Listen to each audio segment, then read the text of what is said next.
Hello everybody, how are you doing? It's OJ and you're most welcome to Wavy Nation. Today we're asking ourselves, is it really guaranteed that if you're very educated, you're going to be very rich? This is going to be through the eyes of a billionaire. First of all, what does education equip us with? First thing is, it equips us with skills and of course with knowledge. And after a number of years, you're provided with a certificate to definitely show people that yeah, he's qualified for a job. Let's dive into it to of course make it more clear for you. When you're at school, one of the things they are trying to instill in you is, first of all, do you keep time? Do you accomplish your tasks on time? Can you literally be subordinate? It shows that you are able to, of course, follow a routine year in, year out. And of course, these are qualities of a good employee. What else would you ask for as an employer? That's exactly what you want. Those are the qualities you're looking for. However, what does this mean? It means that such an education is literally training people to become employees and not employers. If you're really gonna be rich, do you need to be an employee? How many years will it take you to become filthy rich? And that's where the question comes from. Is a good education really a guarantee that you are going to become a billionaire? Let's see from a billionaire's eyes. Give you an example of our education systems.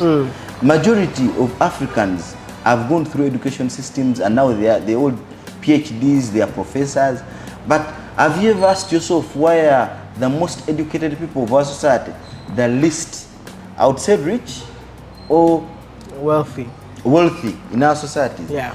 Just because you see, by nature and character, in Africa, we've been told that you should draw the difference within reasonable perimeters. You should draw the difference between knowledge and wisdom. Professors have acquired a lot of knowledge with ability to articulately pass it on to others, but with total inability to practically apply it towards their own progress and prosperity of their societies. Reasoning is key. It is deep, critical analysis of the prevailing circumstances without necessarily fronting personal emotions and desires. Because you see, with reason we do what is right. With desires and emotions, we do what we desire. Africans are taken up by short-term desires and emotions, not progressive reasoning.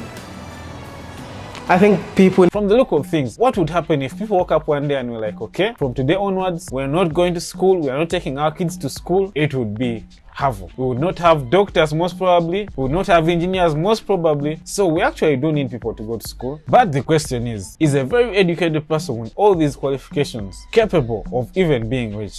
It's very important to note that, yeah, education is needed, education is required, but is it really tailored to our societies? If I've managed to make it in Africa, yeah, where everyone believes conditions are very poor, that means I have managed to reason out a difficult situation in Africa. Maybe if I was in America, I would be the richest man today, because I would apply my reasoning capacity within the prevailing circumstances then. Here in Africa, all systems are down. In America, systems are up. Someone can wake up and become rich from something as small as, you know, people liking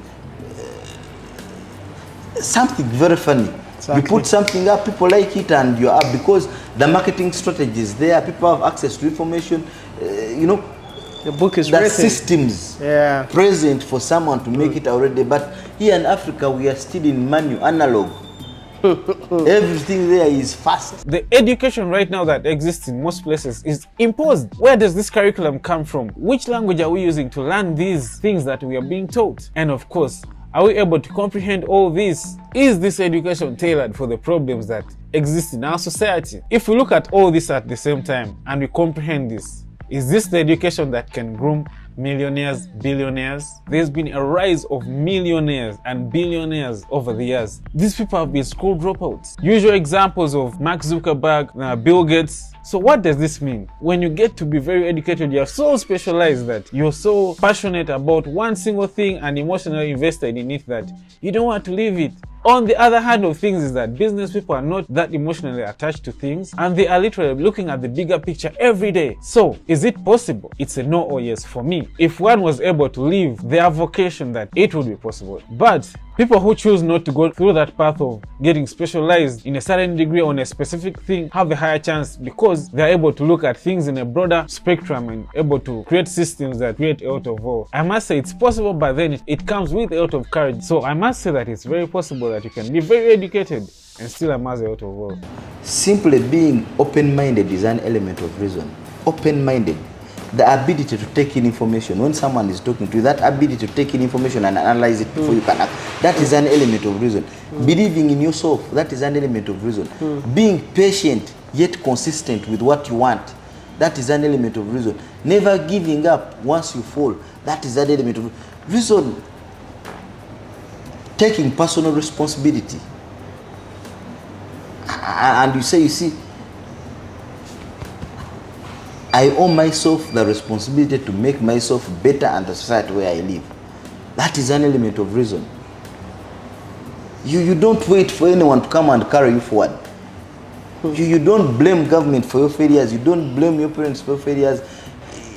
You simply adjust to the fact that, look, if I have anyone in the world, I have me.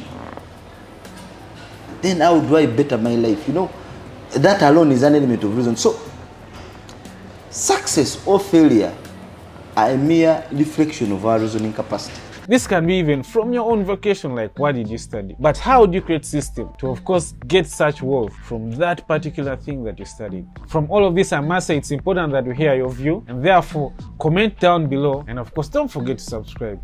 Let's create a dialogue and let's see how far this goes. Tell me if you think that it's possible. Give me examples of people, and of course, do you think Ham is right? See you in the next video. Thank you very much.